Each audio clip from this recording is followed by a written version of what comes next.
Hello YouTube viewers! So for today's video, mag-online appointment tayo sa PSA. So i-search nyo lang yung CRS appointment or psahelpline.ph.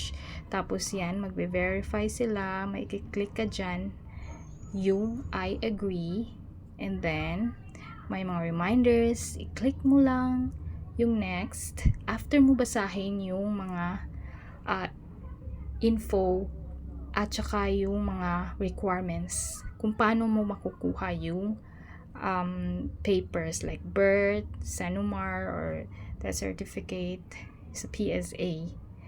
Take note, iba yung ikaw yung kukuha na pangalan mo mismo or pamilya mo yung kukunan mo ng certificate. Next is i-click mo lang yung purpose, kung para saan yun, para ba sa mga papers or meron kang complaints or isasubmit mo na documents na kulang or iba pang services nila. Next is meron din silang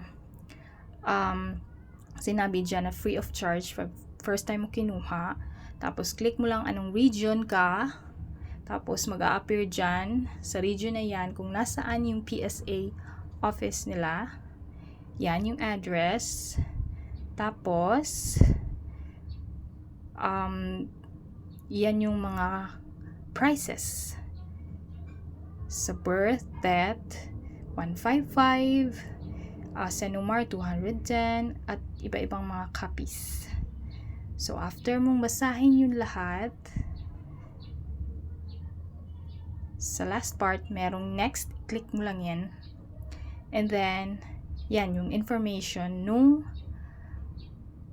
kukuha ng kanyang PSA certificate. So, dapat mag-match yon sa ID niya. Hindi pwedeng mali yung spelling, i-double check nyo. Kailangan din ng email at saka mobile number nung kukuha ng PSA.